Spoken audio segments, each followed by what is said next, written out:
Come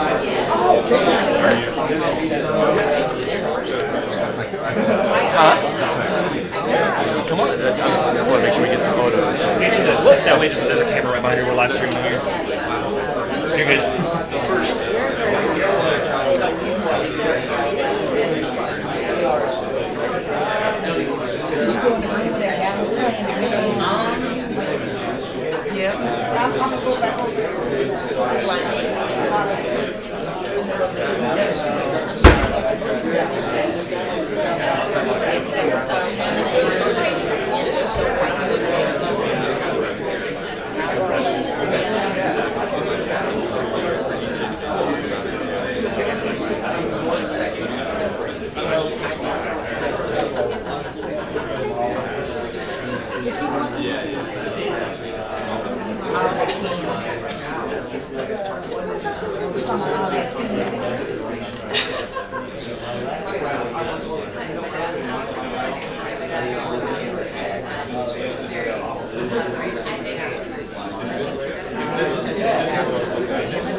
Right.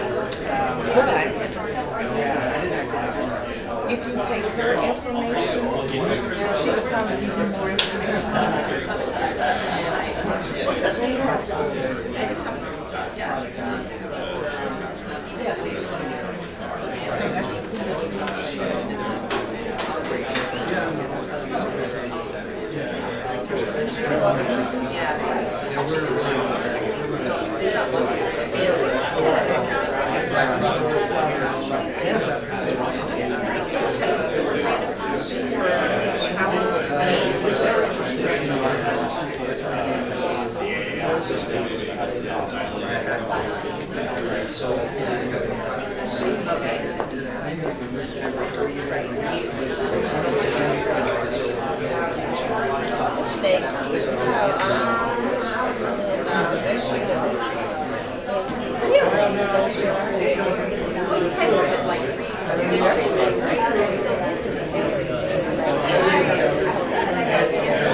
I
think we're going to go ahead and get started.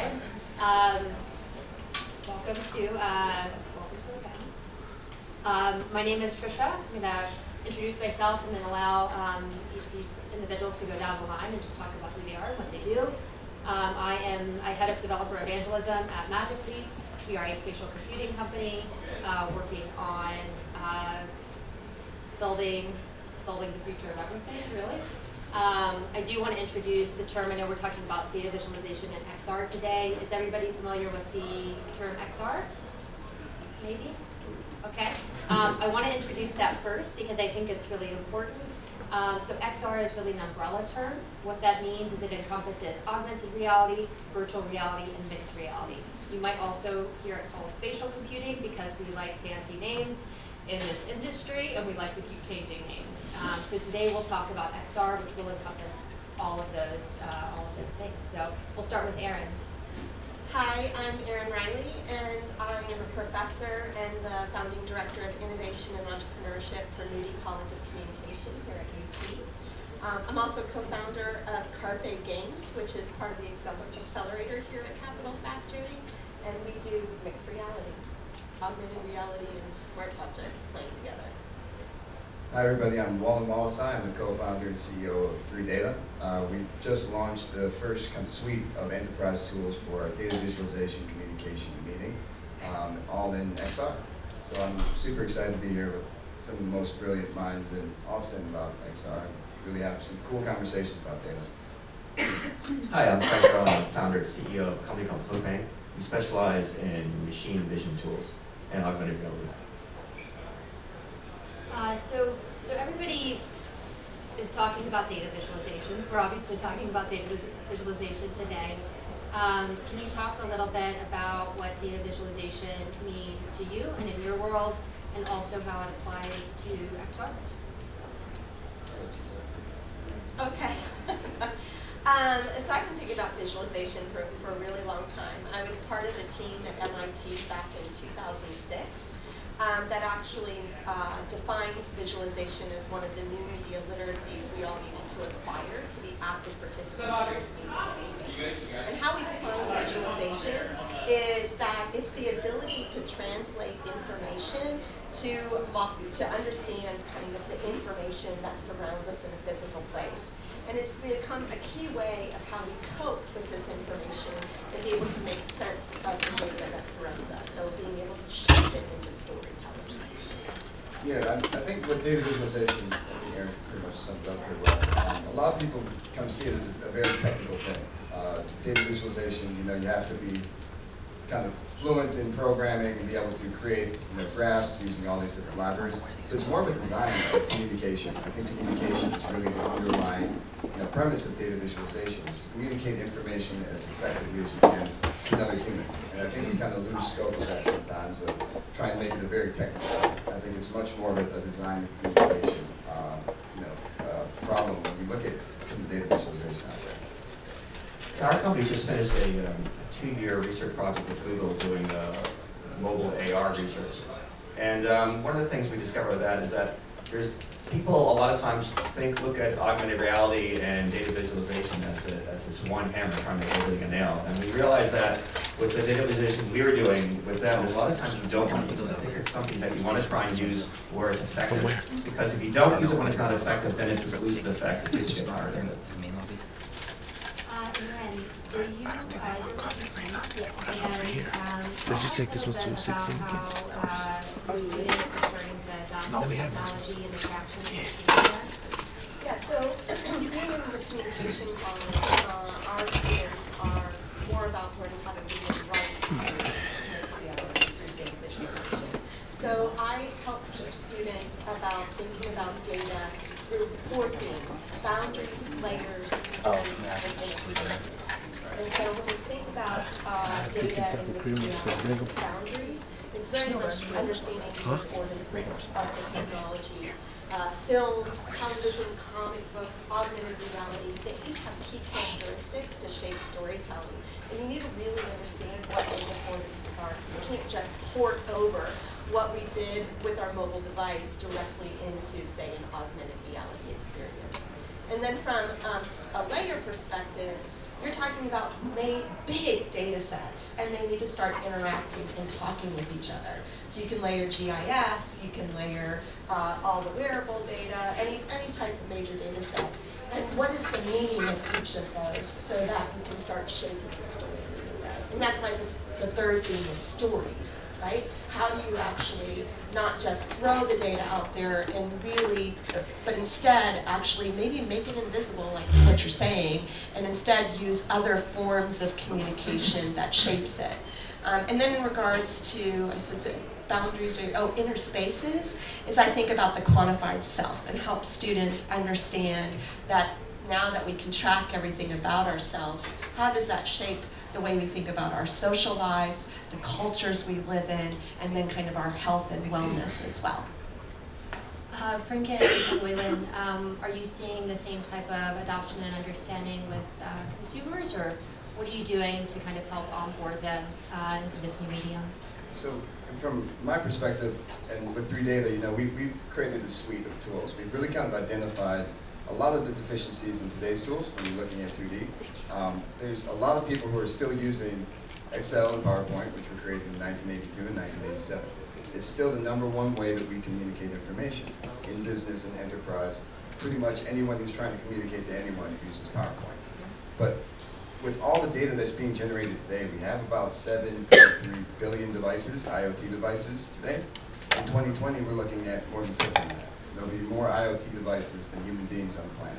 So there's more data being generated than ever, and we're still using tools from the 1980s to try to communicate it. So what we've really identified is not only can you understand the data more intimately, but it's a communication problem.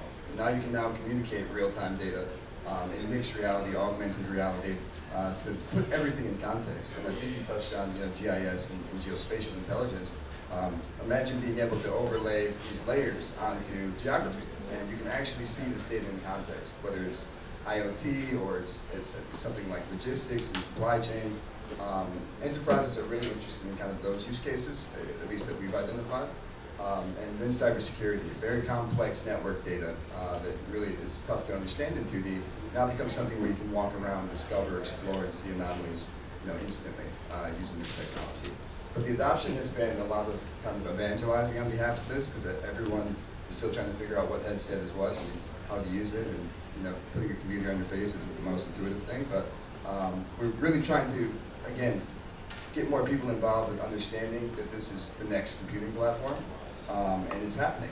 It's happening over the next 10 years. It's going to be a transformation of technology over the next 10 years.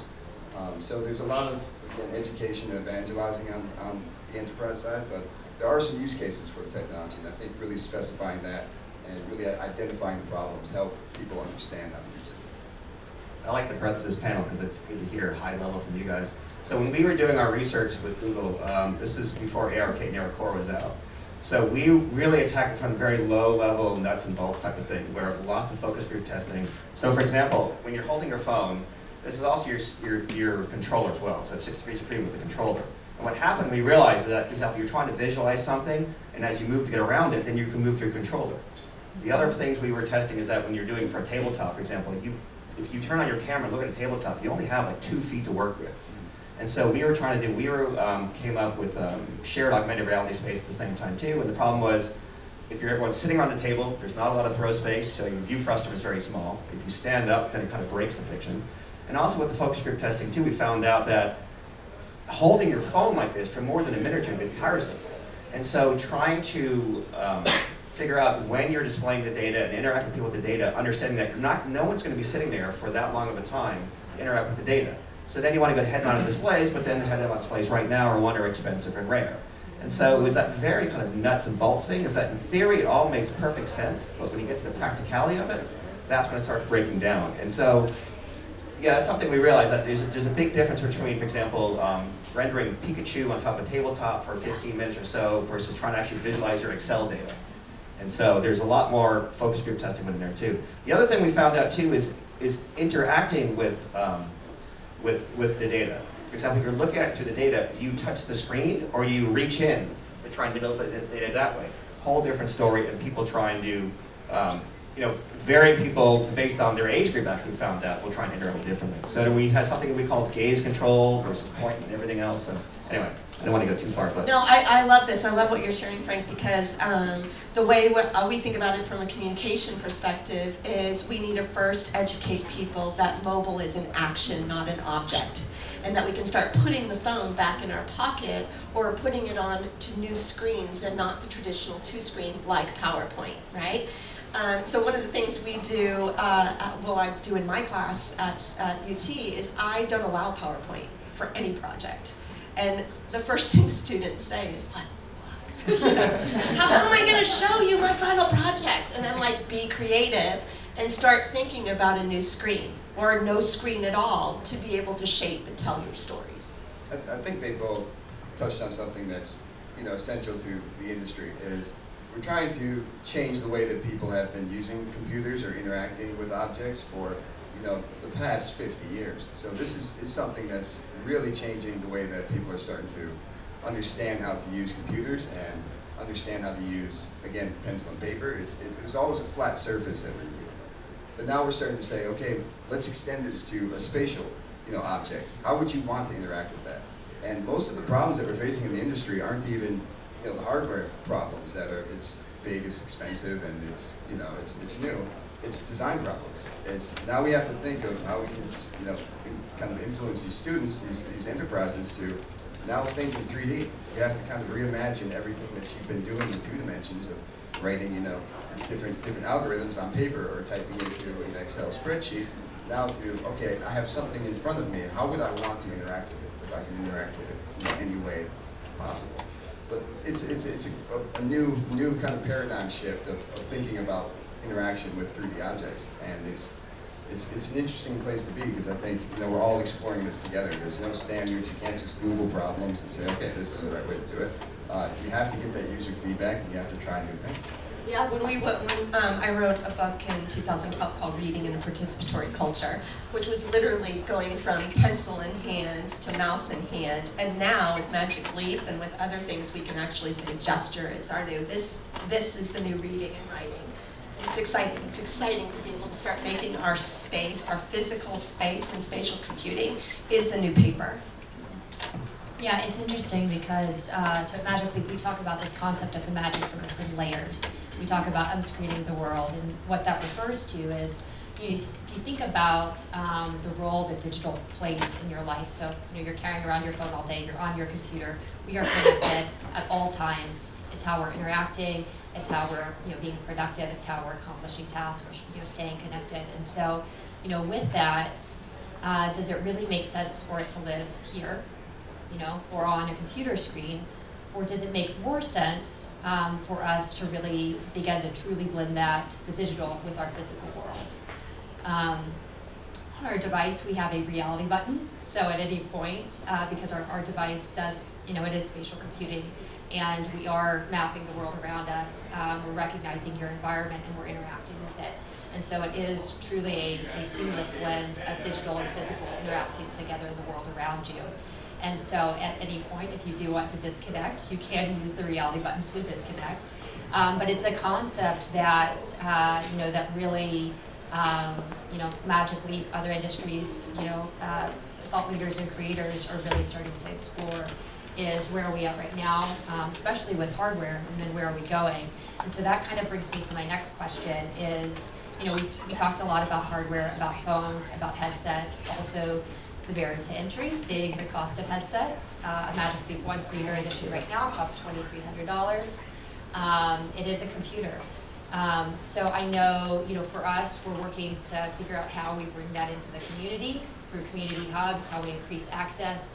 But I really want to hear from you all on what you think that sort of looks like. How do we increase adoption? How do we get more people access? Is there anything that you're doing with customers or as you're evangelizing in the community to allow people to get hands-on? And do you have any thoughts beyond just we've got to lower the cost on how we do this? So one of the big realizations we had in our research was augmented reality specifically is like a 1% rendering problem and a 99% machine vision problem. Right? So what machine vision really means is machine contextual awareness. So when the machine is contextually aware, it understands what the environment is. And so, for example, in the demo we put together, you're let's say working on a piece of hardware like a router or something complicated. Normally you have to pull out your phone or a computer and Google what that is. I'm looking up this DTEC router marked 1249, and there's updates and things like that. But if you have machine vision that's aware, it can push data to you. You don't have to actually pull it from you. So you basically have a subject matter expert hanging over your shoulder that's giving you information. And more so that not only can it walk you through particular steps, it's also because it's contextually aware, it knows you make mistakes. So for example, either it's training you or guiding you to do something or doing a wiring harness. As you're going along the steps, it can catch you and say, hey, wait a minute, you put that in the wrong port or you did this wrong. Normally, if you went down 50 or 60 steps later and something was wrong, you would not know where along the way you messed up.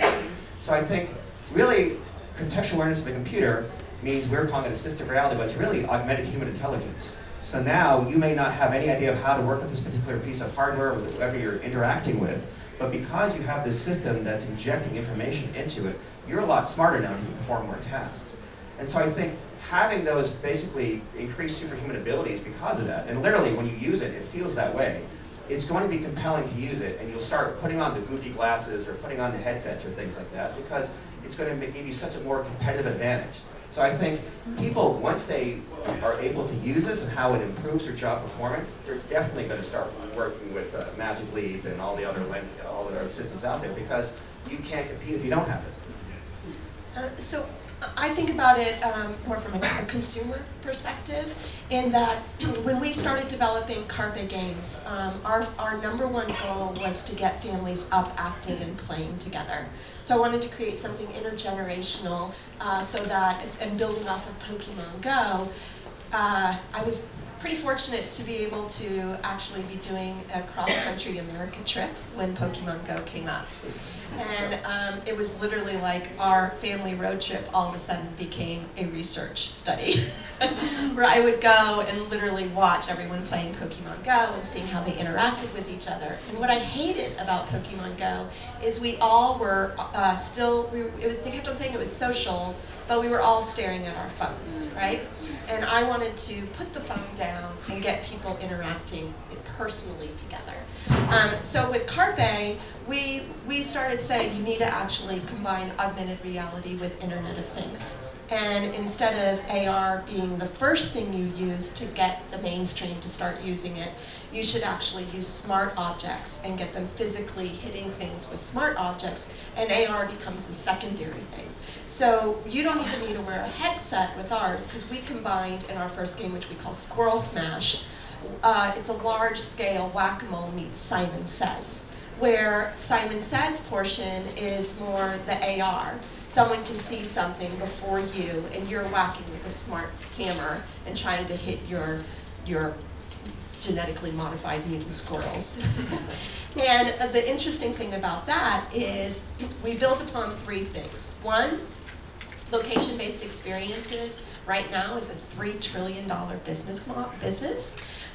Millennials have actually helped us shape that $3 trillion in that they do not want to be able to just watch films or go out and see a movie because they can do that at home now. So they really want to physically, socially interact with each other. The second thing is we're building on the YouTube generation. So how many of you are gamers and sit and watch game strategy online? Am I just the only one? Yeah, a few of you. Okay. Well, I'm not alone here. So we thought one way to get people to really understand augmented reality is to be able to record their experience with AR. And not just take a picture of Pokemon Go, but see yourself interacting with AR and then being able to share it on YouTube, possibly a new future of esports, but casual gaming. Just my ideas, but or being able to share it so you can see that interaction with AR. So where I thought originally we would be doing B2C, business to consumer, talking with Hasbro, selling it direct to home, we found that it was not at a low barrier.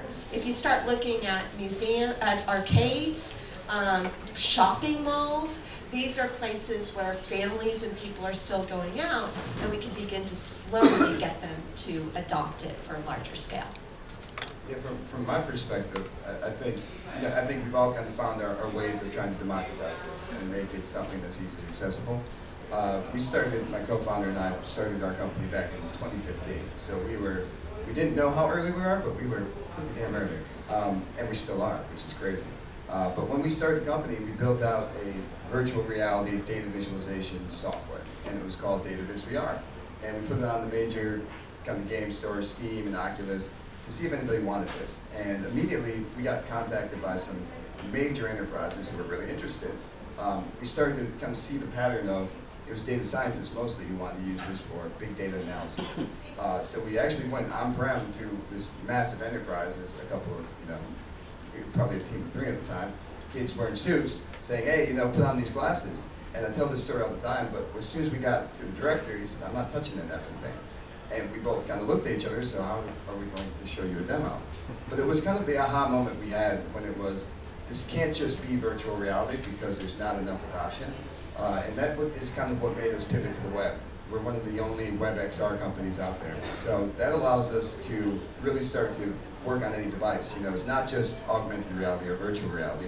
People from 2D can join it. People from mobile can join it. Desktop can join it. And it democratizes the experience enough for enterprises to say, I don't have to have a headset on to be able to understand and communicate 3D graphs or meet in a 3D world because it's something that people can start to understand and comprehend as soon as you start to make the technology accessible across all platforms and not just one platform. So the web has really empowered us to now integrate with existing systems, start to build on top of a lot of different software out there, grab from any database because we're on the cloud, and everything is kind of moving to the cloud as we speak. Everyone's starting to explore all the cloud computing options. So to be one of the companies, and with our new Power Office suite, you can just access any browser and then log in, and people are very familiar to that kind of access when you're thinking about different platforms.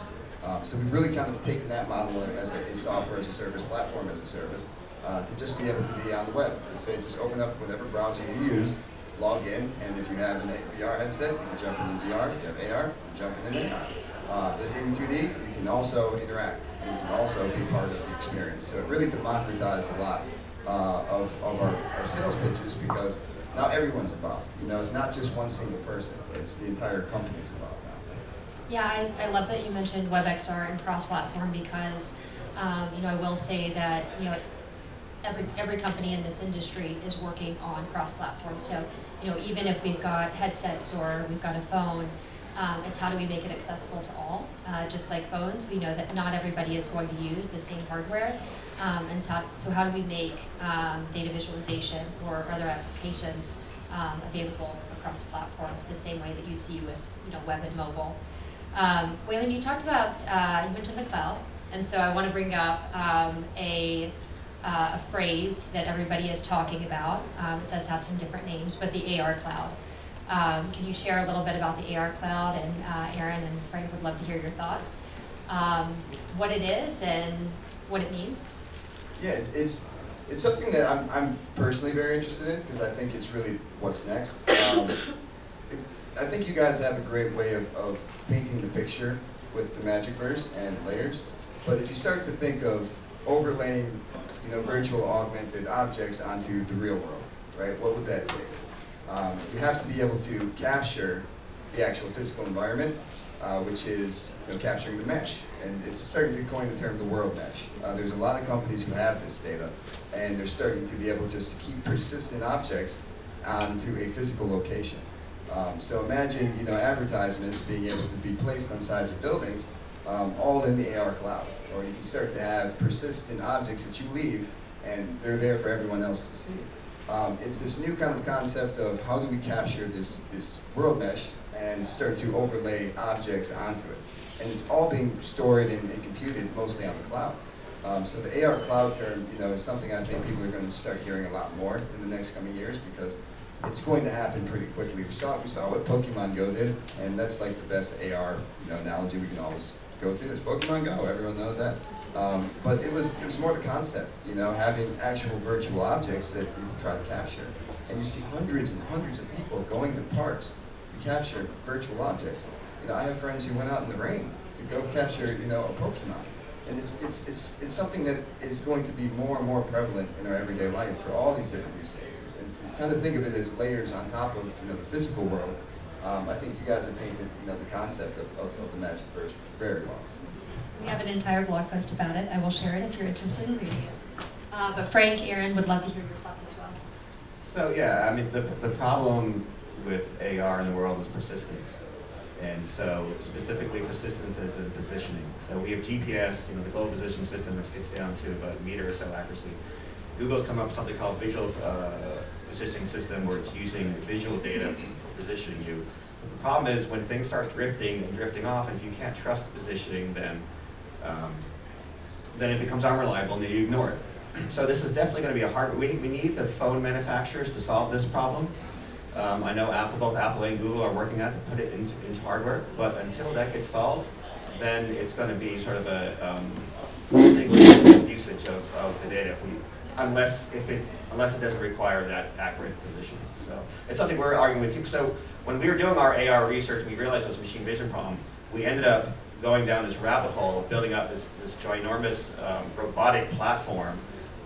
We would do these demos and they would fail during conferences because the lighting would be off or there'd be shadows or something like that. And we realized that with machine vision, it's very particular because our brains are really good at dealing with all these different instances, but machines, if there's a shadow on it or the lighting is off, it's a totally different object to it. So we created a machine that will spend 20 or 30 hours taking pictures of an object at every different angle with every different lighting condition to try and train it to get our system to be able to lock on that device. So when you're trying to do that across the world, and if you, for example, if you're using visual positioning thing, what's difficult there is massive data, but also there's all sorts of different lighting. It could be snowing, it could be whatever the condition is. And so it's a very hard problem to solve and it needs to be done in the cloud. But until we can solve that problem, then the positioning thing is something we're all that's the holy grail. Can I just jump in real quick and share that with positioning and location-based objects, you will see a lot of different terminology in that area. So you may see AR anchors, you may see spatial anchors, you may see persistent coordinate frames. It's something that we are all working on. We all have different names for it because that's what we like to do in this industry. But just know that those are all one and the same as you're reading. Yeah, I mean, just to even build off of that, I think there's a massive opportunity for a lot of startups to start getting innovative in that space.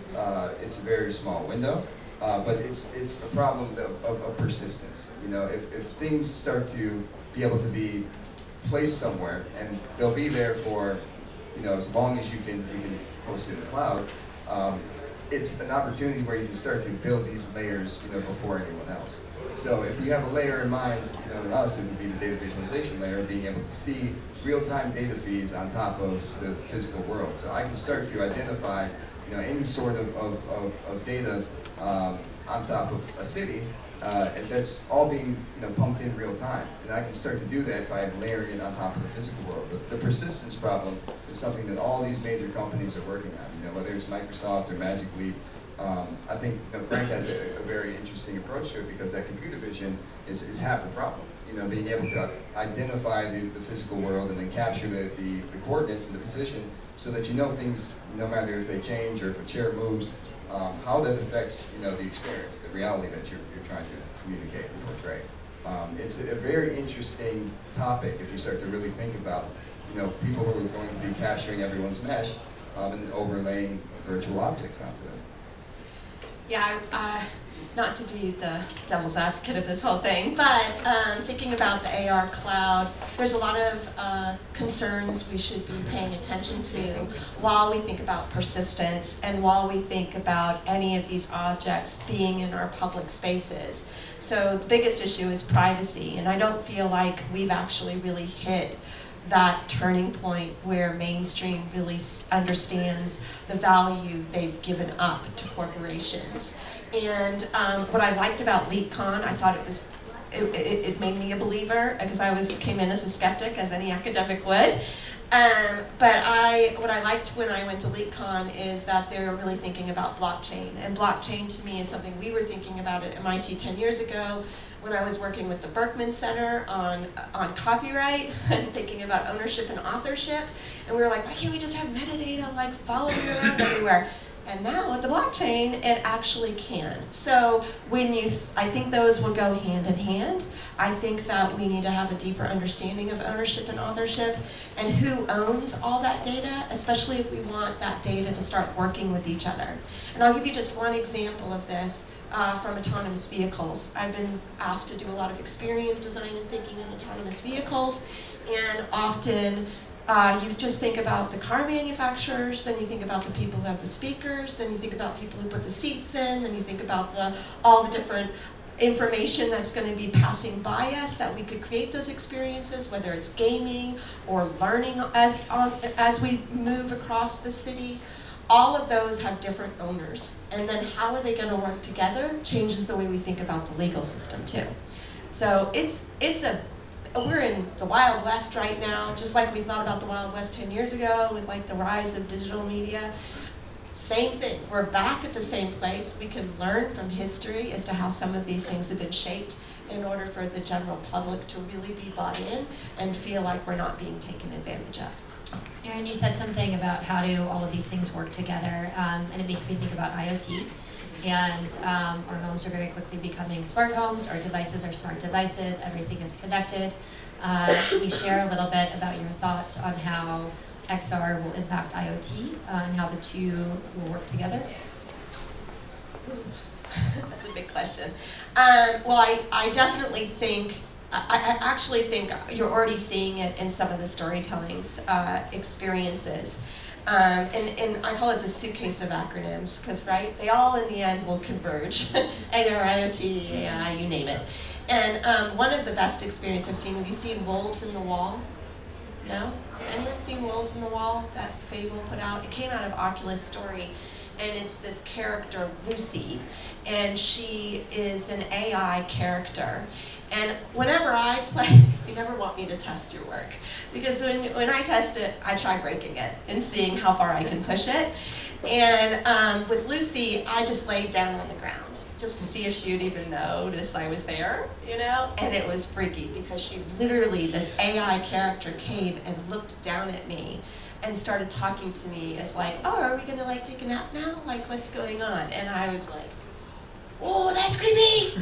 That's creepy. And I stayed there for a while, and then I finally she went and did her own thing, and then she came back, and when I stood up, she knew I stood up in the thing. That, to me, is a perfect example of XR and IoT playing together, knowing kind of the parameters of where I am situated in my space, laying down, sitting up, and even what I'm doing with my hands. So she tried handing me a Polaroid camera, and I went like this, just to say, yeah, we can take it, And she knew I didn't want to grab it, I didn't want to take it, and it was like, okay, now, all of a sudden, I'm co-designing this story experience with this character.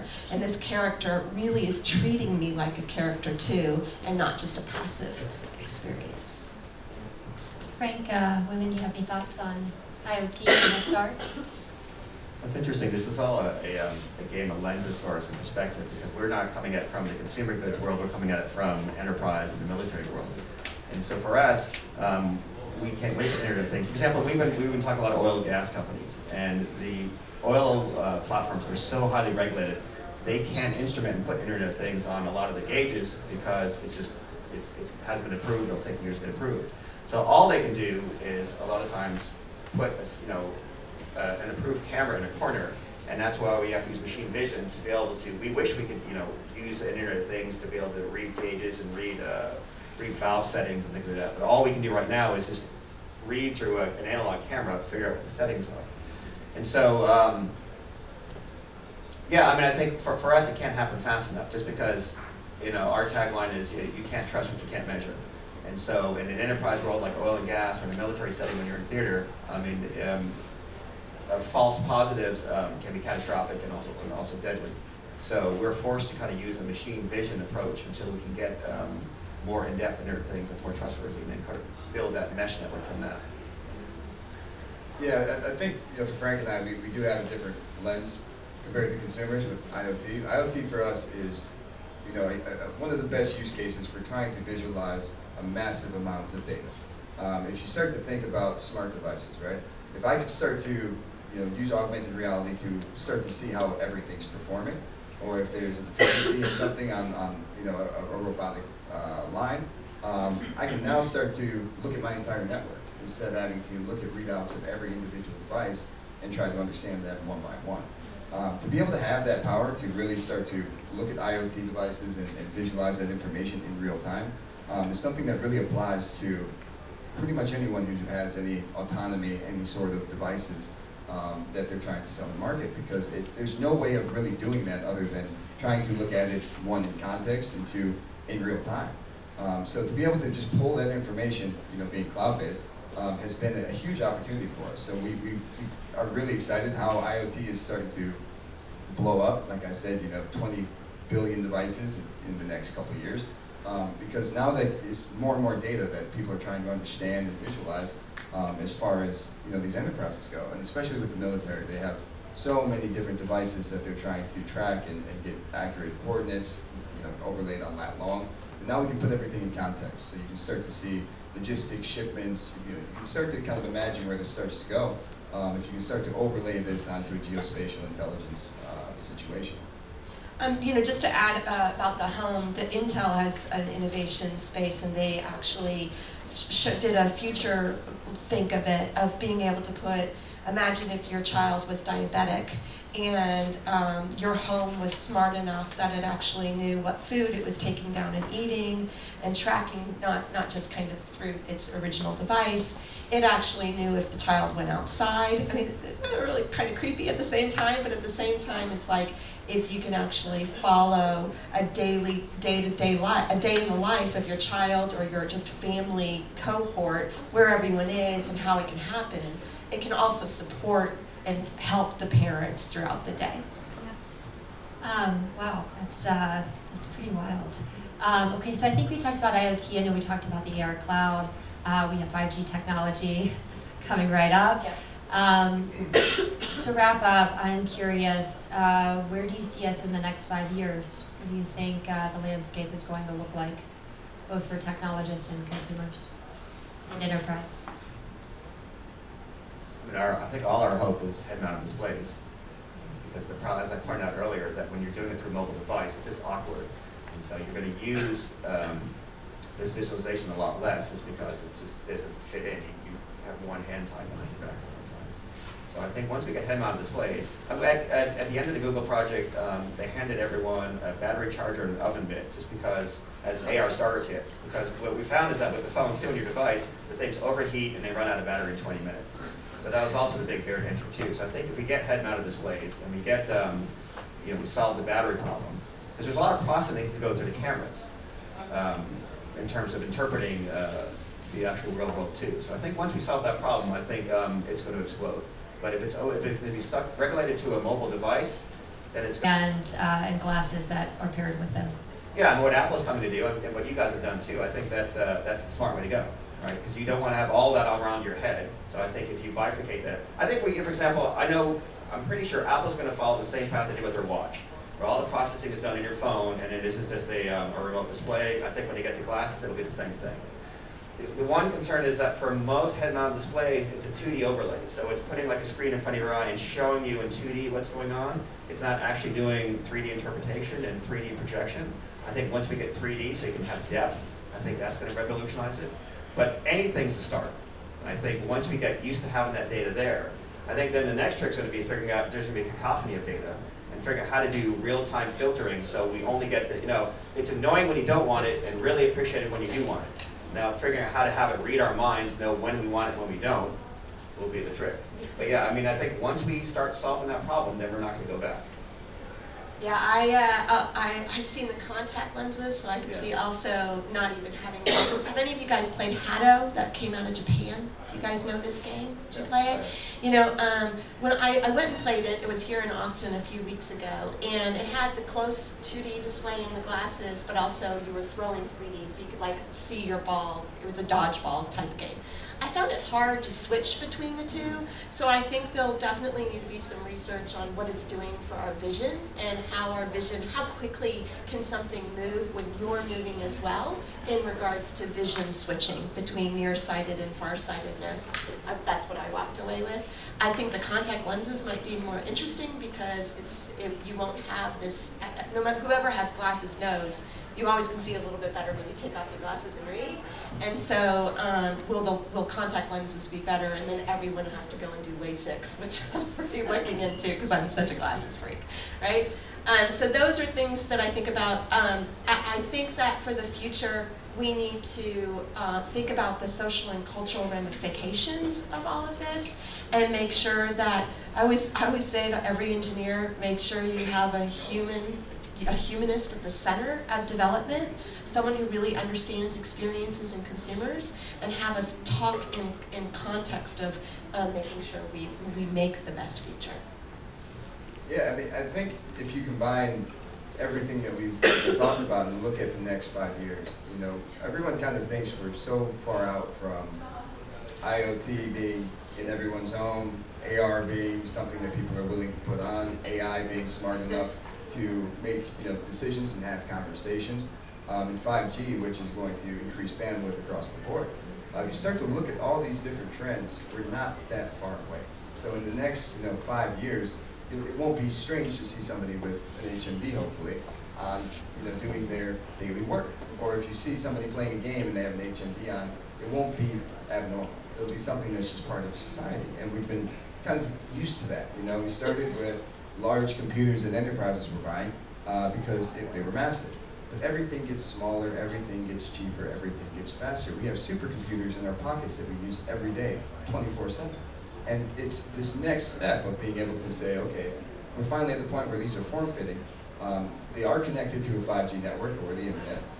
They do have something like AI, an assistant, some sort of virtual or augmented assistant that you can start to have conversations with that can do tasks for you. And we're not that far off. There's people working on this stuff right now. And as far as the AR cloud goes, you can start to imagine these different lenses, like everyone was talking about, where you can start to kind of change the different layers that you're looking at. But we're not very far off. I think in the next 5 years, we're going to see a tremendous boom in this technology. I think we're just at the infancy stage of this, and it's really exciting to be, at the forefront with some of the brightest people in Austin trying to solve these problems.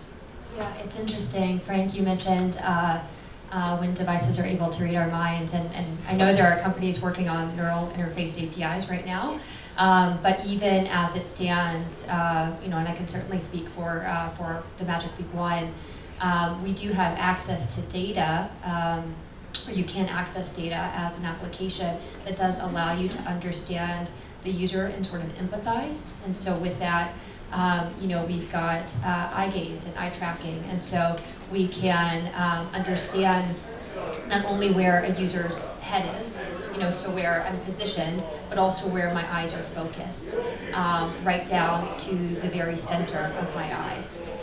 We also have audio input and output. So if you really wanted to, and I've seen healthcare applications do this, register a person's breath and start to understand how they're breathing or what their tone of voice is. So the devices, and just like your iPhone, in many ways are becoming more empathetic and starting to understand users better. and I think in addition to thinking about depth, we're working through eye calibration and really understanding that every user sort of interacts with their eyes differently, and how do we tailor the experience in the device to a user. So I think it's going to be an interesting 5 years. I think there's a lot that we are already here with now. Yeah. And there's a lot coming up the pipeline. There's a study that just came out of the UK about Alzheimer's and all of this data that's happening. And they associated all of the kind of the breath, the sensor, what you're looking at, how you're doing with your purchasing data. And what they could determine is, based on purchasing data and your actual physical actions, it can determine if you have Alzheimer's. And so that's mind-blowing, right? And it is a health concern. Like, who wouldn't want to know early on if you're getting Alzheimer's? But then the question is that's anonymous, and how do you actually shape those conversations when you start putting those data sets together to help someone know that without invading their privacy? And creativity of all the people that are working in this space, it's a real positive, but also it's something we got to really think about.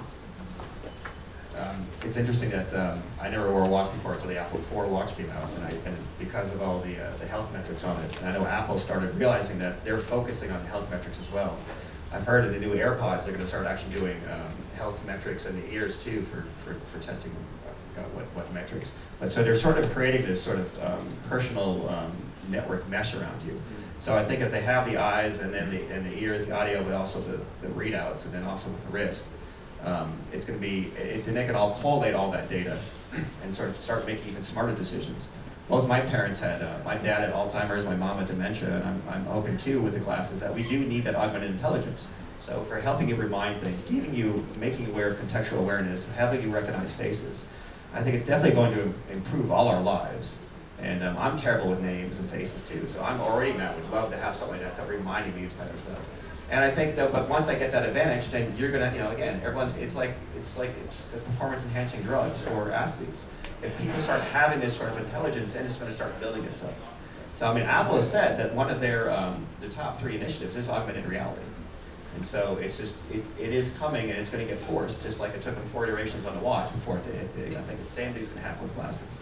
Yeah, and just to piggyback off everything Frank said, one thing that was kind of apparent to me was, when the Apple Watch came out, they're collecting, biometric data. They're collecting health. I worked on the Nike Fuel Bank campaign, so this was very close to home, because all we were doing was capturing performance data for athletes. When you start to capture all this data, you're able to start to see patterns and recognize how people, act during the day. Then they came out with the AirPods, and that gave you a digital assistant literally right in your ear. And I don't think a lot of people thought of that. It was more, I can listen to my music, but you also have Siri, who's talking to you directly through these AirPods right in your ear. So the next logical step is, like Frank said, your eyes. To be able to help you understand the information around you. It's going to be this network of data that they're collecting to try to improve everyone's life. And that's really what I think is the most powerful about this technology, is it's going to be this performance enhancement that is going to drive people to want to use this technology. I think if we keep that in mind and we understand that's really what the end goal is, people will be more receptive to it. They'll be more accepting of it because it is very powerful. It is something that's brand new. Some people think it's kind of scary, but it's where we're going, and it's happening whether people want to adopt or not. So to be trying to solve these problems and sit here with the thought leaders, it's a once-in-a-generation opportunity to be at the forefront of a new technology shift. One of Elon Musk's companies is a brain-computer interface, trying to figure out how to actually put something in the brain to interface with computers. So, I mean, that's how it's seriously things it is. Not to scare you for the rest of yourself, but here we are. I'm going to open it up to the audience for questions. So if anybody's got any questions. Yeah? I have a question about brain data. Curious because enterprises right now, you're saying a hard time moving just from Excel and PowerPoint. What do you think the first ubiquitous use case or first most primary use case will be for not just business intelligence, but 3D business intelligence for the enterprise? That's a great question. So I'm not sure if everyone heard, what's the best use case and what do I think is going to be the best use case for 3D business intelligence and kind of 3D use case for enterprise? It's something we had to explore for almost a year and a half. We had an idea in our head and a hypothesis, and we were way off. But what we started to really learn was it's great to be able to create 3D visualizations. And that was something that added a tremendous amount of value as soon as you can start to build out visualizations that have 6 to 7 variables where you can start to see anomalies in 3 dimensions. They jump out at you literally.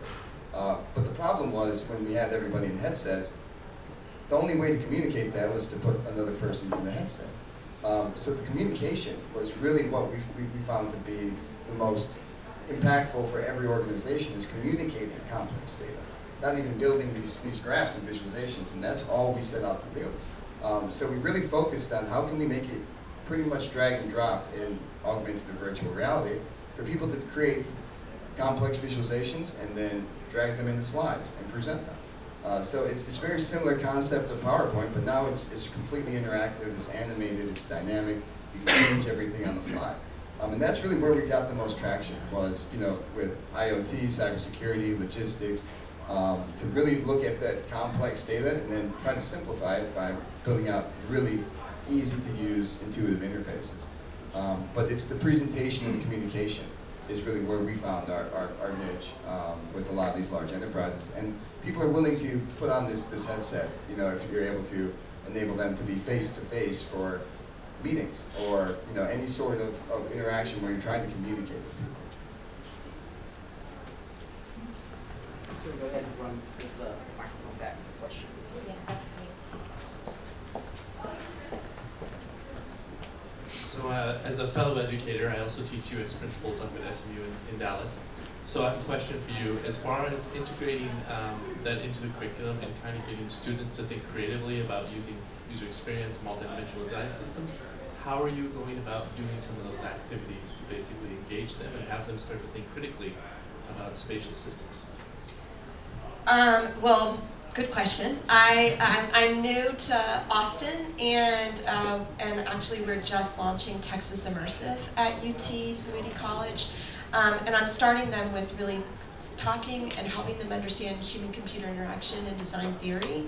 And I've taken a lecture hall of 150 students and reimagined it into an alternate reality game, specifically to get them to start understanding all the different ways we think about experience, and having them get out of the classroom. It's the best thing for students, get them out of the classroom and be able to start physically interacting and doing that. And then we're following up with helping them think about UX in regards to turning one classroom into a hack lab and just letting them play with the tools. We've set up a demo lab of Showcase, and it's really just products and platforms for them to experiment with. I was telling Trish this, that a lot of the XR platforms, you really need to be a developer to work with them so far, but there's a lot of other platforms to start getting them to think about interaction. A-Frame, for example, is one, and then I do a lot with interactive with Unreal Blueprints. Unreal Blueprints is another one that are easy to use and get students to play, and it's a low barrier. And then we move into thinking about audience development and engagement. I talk a lot about fans and fan scholarship for them to really understand experiences from different behaviors and motivations, and we end with experimental storytelling where they start building those projects. Thank you. Anybody else? So I probably normally wouldn't feel as comfortable going down this route, except for the fact that there's so many Army Futures Command stakeholders in this environment, in this conversation. There are a couple of buzzwords that came up in the conversation so far, and it's sort of like a necessary evil in the situation we're at, where we have to be able to move quickly through shared understanding of things like cloud and democratization of data. But I don't know that they necessarily apply, at least in our world. Democratization of data in this case meaning giving everybody access to something that is a cloud service. But it's not sharing ownership of that service. It's not sharing ownership of that data. and you express the limitations of the type of data that we're talking about, you could be talking about millions of images of a single device or a single object that you're interested in capturing. And some of the limitations that we've had so far in development are we don't always operate within the same shared environment, digital environment as other services. So cloud-based systems are not a universal answer. You have to be able to not only provide universal access to data, but also in some cases individual ownership of data. And so that's a problem that we feel is inadequately addressed at the moment. But like, just put it out there and people will come is kind of the approach that a lot of companies are taking. But that doesn't address the issues where somebody actually needs to retain and own their own data. They can't be sharing that with other services. Yeah, I completely agree. The way that we've approached that problem, because no matter who we work with, they're not going to allow us to host their data in the cloud, especially large enterprises. It's very private data, it's very sensitive. So what we've been able to do, because it's a full stack Web XR solution, is say we'll ship you a Docker container for anyone who's technical in there, and it lives on your system. You know, you can own admin rights and assign admin rights and own your own data that will never leave behind your firewall or behind your network. Because it is something that people have to be very aware of.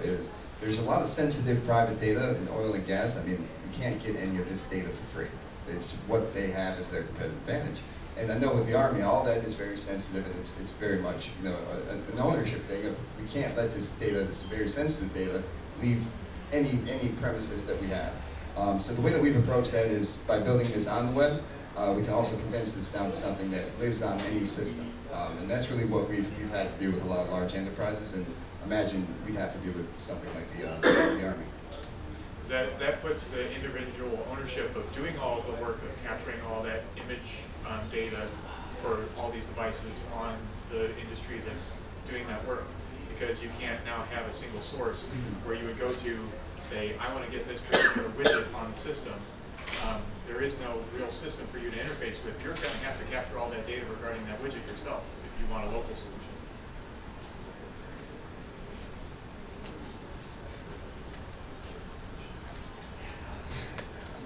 I think he's agreeing. I think it's a complex problem. Yep. Yeah.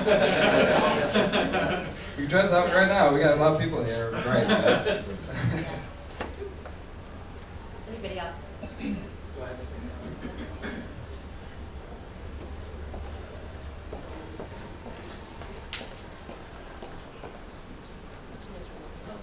So I think there are like a lot of buzzwords, AR, VR, Xr and all, and there are a lot of players, small and big, trying to approach and solve the problems in their own ways. So is there any standardization effort that is going on, to kind of bring everyone into the same platform and to understand that the terminology has effort to make sure that each of the inventions that is coming out of each of the players is very used. I can talk a little bit about that as somebody who's been both on the developer side. So prior to Magic Leap, I was building AR experiences and then going into Magic Leap. And so, you know, I have certainly seen Apple and Google's terms, and then now working very solely with Magic Leap's terms. And there are working groups. So just like standards for the web, we're working on developing the same standards for XR or whatever we choose to call it eventually. And I think that's where it's interesting right now. We are all still new in this space, so we've done a lot of work and a lot of efforts, but the space is really starting to become something that requires standardization, and we haven't been at that place, in my personal opinion, prior to now. So it's just like the web, and when the web was kind of coming up and in its infancy, it was still trying to figure a lot of things out. And and to some degree it still is, right? So I think that's where we're at. I think it is interesting. We joke a little bit in the industry sometimes that we all have a different name for the same thing, and it's not just XR or spatial computing. I mean, it's for everything, persistent coordinate frames. And that's what almost makes it so confusing, is as you go into, you know, let's say you've developed an ARKit experience, or you've developed an AR experience for iPhone, and then you go to develop one for Magic Leap or for, you know, for Android. And you might go into the documentation and you're going, I have no idea what they're talking about. when they are actually talking about the exact same thing. They're just using very different words. So, you know, what I would say is that companies are talking to each other. The community is working on standardization, but we are still, in some ways, in that more formal infancy of doing that. But it is something we're all aware of, if that helps. Yeah, IEEE is, I would definitely be looking at them. They're really talking a lot about standardization, and then Immersive Design Summit just put out their first annual report this week, which is starting to really kind of do some survey work and start to shape the conversation. Yeah, from our perspective, you know, being in WebXR, we're using API that's not even, you know, up to 1.0 in spec. So it's being spec'd out right now by W3C. We're actively trying to contribute to that. But that's really where I see, you know, if you think about what connects all of us on no matter Android or iPhone or, you know, kind of laptop, is the browser, right? But you still have these same browser problems of, you know, there's Google Chrome, you have Safari, you have Firefox, and all of them have different, you know, tools that they allow people to use. So we're just now getting to the infancy of the spatial computing browser, and what does that mean? You know, what does privacy mean for someone like Magic Leap versus someone like Microsoft? What do, you know, all these different specifications, you know, whose rendering do we use? You know, how do you start to approach some of these questions that are pretty technical and very complex, especially when it comes to, you know, WebXR? And that's the one thing that I see connecting all the devices. So there's a lot of, you know, interesting people at the table. I know Magic Leap's doing a lot in the WebXR space now. Microsoft just said they're taking down the walled garden and opening this up to, you know, WebXR finally. But it's an active work in progress, and it's cool for little companies like us because we have a say. You know, we've been in this space for about 2.5 years now. So we can watch this progress and see, you know, over the past 2 to 3 years, how far we've come in just these single ecosystems that I can't connect with anyone unless I have the same device. So to open that up and to kind of have this open ecosystem is the dream, because now we have everything that works with everything. But there's always going to be incentives when it comes to big companies and trying to keep everyone using their device. So. It's interesting, when we were doing our machine vision algorithms, we had no way of benchmarking them. And so the product is originally called the MV Bench because we wanted to do a machine vision benchmarking system that we could open source and allow anyone to test against our canonical data sets for, you know, how well did your algorithm recognize a sphere or a cube or a complicated object. So that's kind of something we're working towards, not because of any kind of great financial gain. You said, hey, we need this, I'm sure other people need it, so let's get something out there we can put out there and see if it becomes a standard.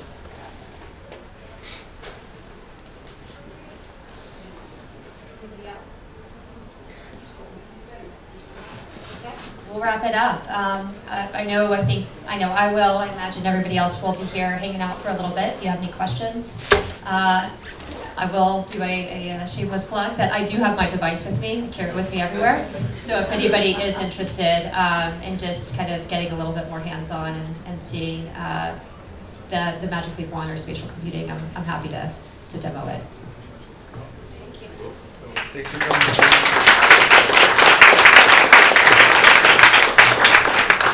Feel free to check out the demos in the main site. We have a lot of companies here, so check out the full package.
Thank you.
sorry, I left it there.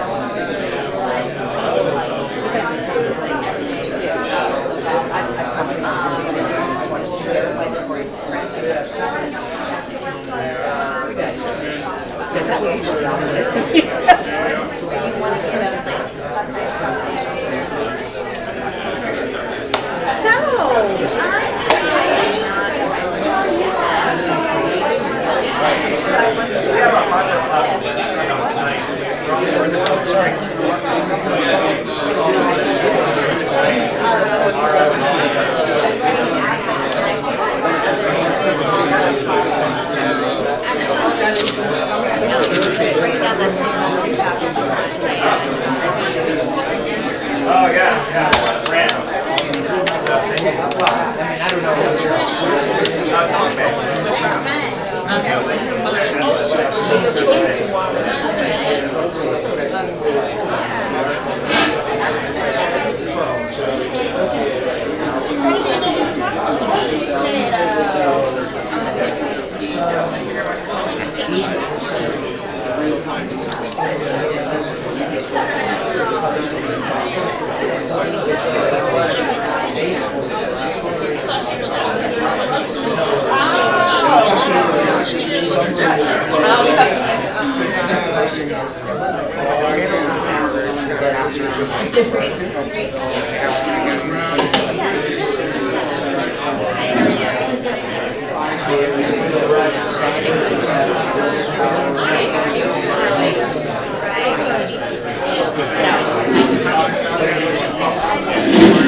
I was gonna say that's probably maybe right here. Before you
I mean, it all. Sometimes I was let me go back to train. I know, I didn't tell you.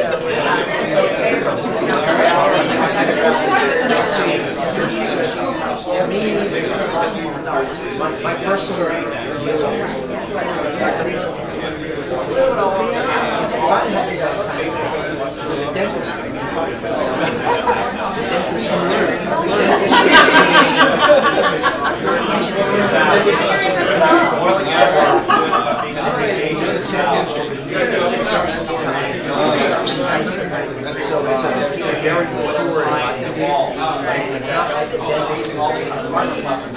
to go advertise, not to have ads. We're going to have a platform already where it's going to be people are going there ready to talk to like here's support, but there's also going to be a list of like counselors or people in the area and there's also like a system where you're using or be like your own platform like right now we're taking right now and once you are on platform after using it, how do you do where if you I don't know if they need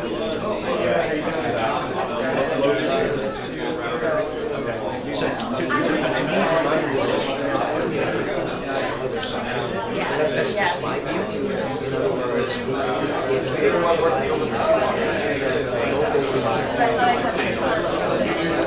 then we went off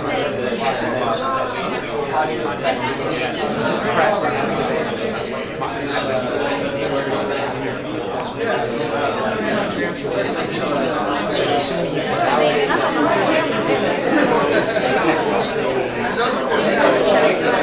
make it a little more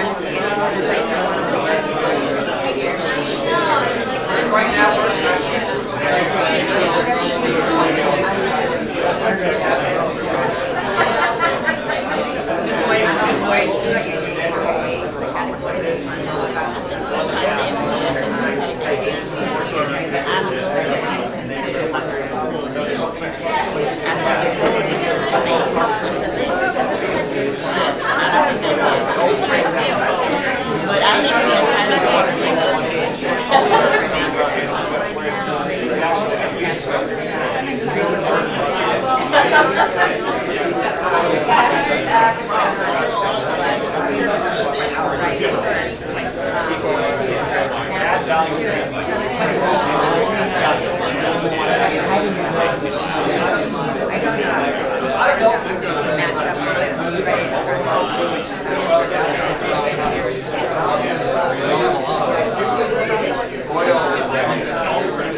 the categories and they have financial balance so definitely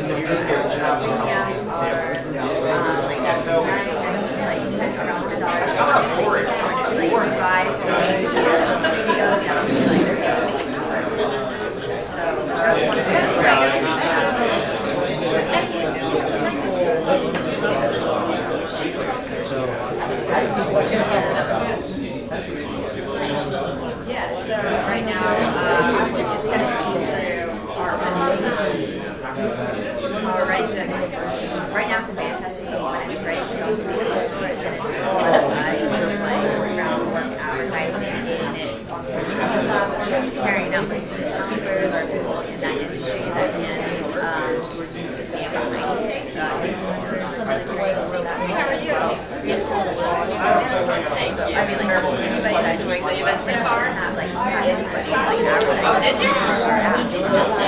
Oh, happy. And that person. So it's like any hours all day.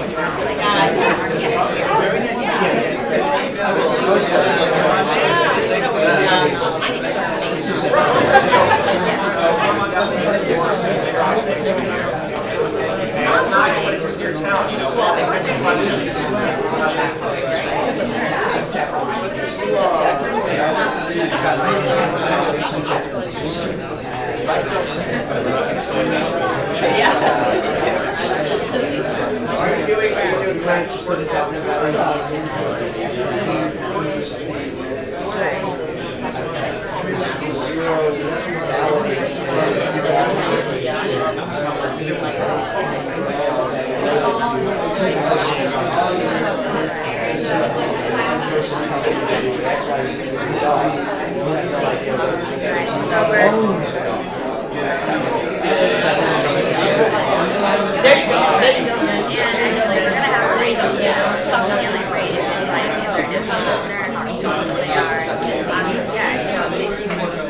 You came looking for me?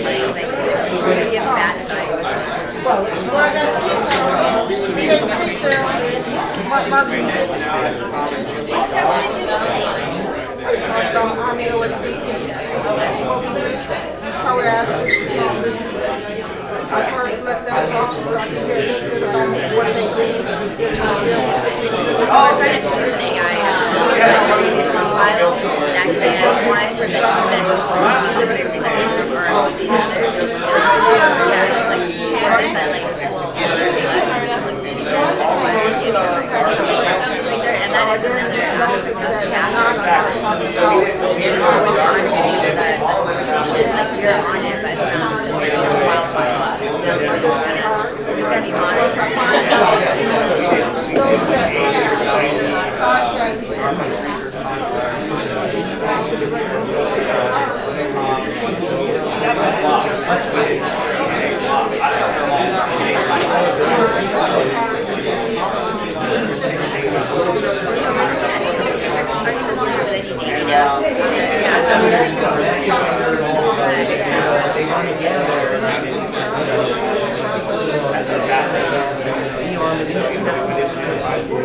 That's how I profile because right back here.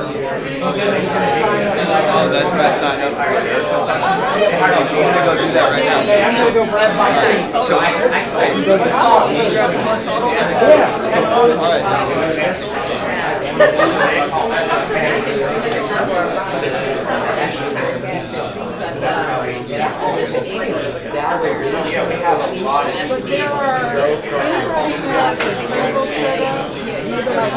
You're right, and that's what I've been targeting. Low risk, high risk exhibitors. So that's where you get into even the harmony.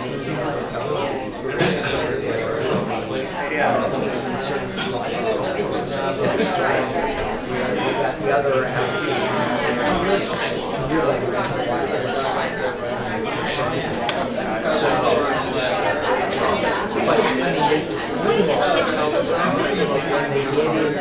We're showing off, so we know what when they get into it,